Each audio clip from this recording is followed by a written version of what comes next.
The wedding venue was breathtaking. Rolling hills in the distance, rows of chairs adorned with delicate ribbons, and an arbor draped in soft white fabric. It was a scene straight out of a bridal magazine, the kind of setting that made you feel like everything would be perfect. For my sister, Amanda, it was. She was the radiant bride, glowing as she flitted from one pre-ceremony photo shoot to another. For me? Not so much. I'd arrived at the venue early, eager to celebrate Amanda's big day. After all, weddings were supposed to be joyous, family-centered occasions, right? Yet, from the moment I stepped onto the manicured lawn, something felt off. "Hey, where should I sit?" I asked one of the wedding coordinators, a frazzled young woman juggling a clipboard and a headset. She barely glanced at me. "Check the seating chart by the entrance," she muttered before dashing off. I shrugged and wandered over to the ornate frame propped up near the entrance, scanning the elegantly written names for my own. It didn't take long to find it. Table 18, near the kitchen. At first I thought it might be a mistake. Table 18 was nowhere near the main seating area under the massive white tent. It was in a far corner of the patio where the catering staff bustled in and out with trays of hors d'oeuvres. But it wasn't just the location that stung, it was the chair. A single chair, mismatched and slightly cracked, was positioned awkwardly against the wall. A folded piece of paper taped to the back read in bold letters, +1. I stood there for a moment, dumbfounded. Surely this couldn't be my seat. I wasn't just some random +1, I was Amanda's sibling. "Amanda!" I called out, catching her as she passed by with her bridesmaids. She paused, her face lighting up when she saw me. "Oh hey, isn't this place amazing?" "Yeah, it's great," I said, trying to keep my tone light. "But, about my seat." Her smile faltered. "All right." The seating chart was such a headache. The planner insisted we keep it organized and, well, there weren't a lot of options left. Options left. I repeated. "I'm at a cracked chair near the kitchen labeled +1. Amanda winced, but before she could respond, one of her bridesmaids whisked her away for photos. I returned to my assigned spot, swallowing the lump of frustration in my throat. It wasn't just about the chair or the location, it was the principle of the thing. My sister had overlooked me, lumping me in with the overflow guests, and I wasn't sure how to process that. As the ceremony began, I plastered on a smile and clapped with everyone else. Amanda deserved her moment, and I wasn't about to ruin it with my bruised pride. But deep down, the wheels in my mind were already turning. They say weddings bring families together, but sometimes they also show you exactly where you stand. By the end of the night, I had resolved one thing. I wasn't going to let this slide. Not out of spite, but because sometimes, even siblings need a reminder of who's always been there for them. Amanda's wedding might have been picture perfect, but she was about to learn that perfection comes with a price, especially when you overlook the people who matter most. The morning after Amanda's wedding, I sat at my kitchen table with a cup of coffee, still replaying the events of the previous day. The cracked chair. The +1 label. The kitchen-adjacent placement. Each detail stung more than it should have, and the more I thought about it, the less I could shake the feeling that this wasn't just a random oversight. Amanda had always been the golden child, the one who could do no wrong in the family's eyes. Her wedding was the culmination of years of everyone fawning over her achievements, her charm, her everything. But this was a new low. I decided to let it go. Or at least I tried. Later that afternoon, my phone buzzed with a text from Amanda. "Hey, hope you had fun yesterday. Sorry about the seat mix-up. Oh, things got so hectic." Lol, she thought this was funny? I stared at my phone, considering my options. A curt reply? A sarcastic jab? I finally settled on, "Yeah, it was memorable. Glad you had your perfect day." Her response came back almost instantly. "Thanks. Love you." That was it. No acknowledgement, no apology. Just a casual dismissal. If she wasn't going to take this seriously, I would. Over the next few days, I channeled my frustration into research. I scoured social media for wedding photos, poring over Instagram stories, Facebook posts, and even hashtags. Sure enough, Table 18 appeared in a handful of shots, and so did my cracked, mismatched chair. The more I dug, the more I noticed something curious. Table 18 wasn't just for the extras. It had become a makeshift dumping ground for last-minute guests. A distant cousin. An old co-worker of Amanda's fiancé. A family friend no one had seen in years. And there I was, lumped in with them. I knew I had to do something, but it wasn't going to be petty. If I was going to make a point, it needed to be unforgettable.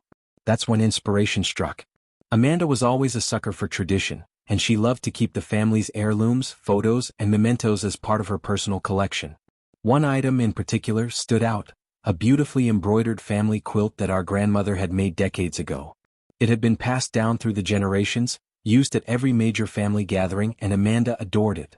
I couldn't take it from her outright, but I could make it clear how much family, and respect, should matter.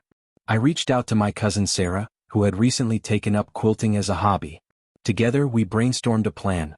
We'd create a replica of the family quilt, but with a twist. Instead of celebrating family unity, it would highlight the forgotten, the overlooked, and the undervalued members of the family, starting with Table 18. Sarah was thrilled with the idea. "Oh, this is going to be legendary," she said, laughing. "A petty masterpiece disguised as art." Over the next several weeks, we gathered materials and worked on the quilt. Each square represented a person or moment Amanda had dismissed or overshadowed over the years. One square bore a tiny embroidered chair, cracked and labeled +1. Another showed a plate of cold food, a nod to the late-night wedding guests who barely got a bite to eat. By the time we finished, the quilt was a work of art, and a subtle yet undeniable message. I had no intention of unveiling it immediately. Instead, I planned to wait for the perfect moment, when Amanda would see it and finally understand how her actions had affected those around her. The best revenge, I figured, wasn't about payback. It was about clarity, and maybe a little justice. "You said."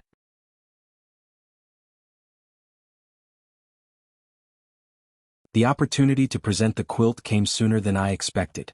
Amanda and her new husband, Jason, decided to host a post-wedding brunch at their house for family and close friends.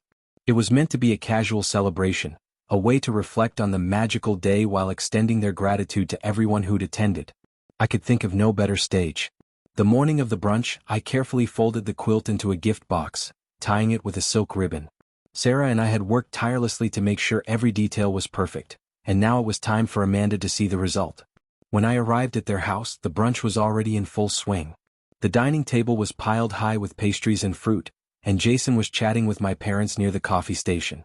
Amanda, of course, was holding court in the living room, recounting stories of her wedding day to a rapt audience. "Here comes my favorite sibling," she called out when she spotted me, her voice dripping with cheerfulness. I smiled, holding up the box. "I brought you a little something to commemorate the wedding." Her eyes lit up. Amanda loved gifts, especially ones that seemed sentimental. She gestured for everyone to gather around as she untied the ribbon and lifted the quilt from the box. "Oh wow!" she exclaimed, holding it up for everyone to see.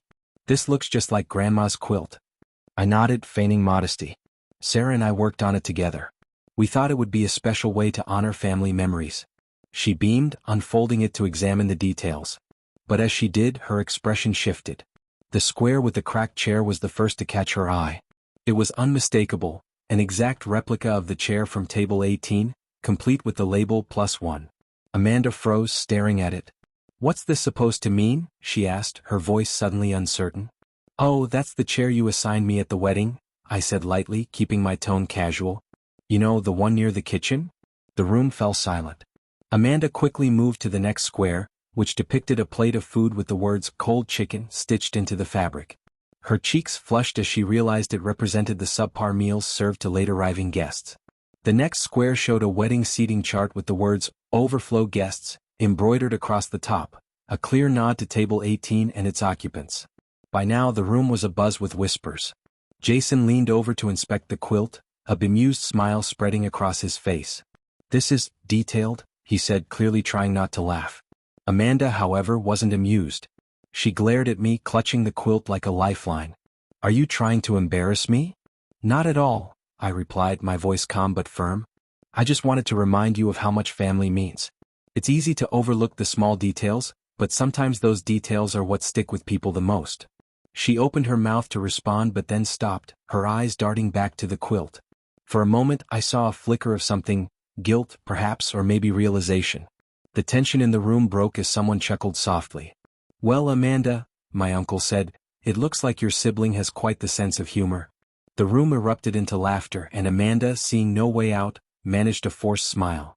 "I suppose it's creative," she said, folding the quilt and setting it aside. The rest of the brunch continued awkwardly, but I didn't mind. The message had been delivered, and it was impossible to ignore.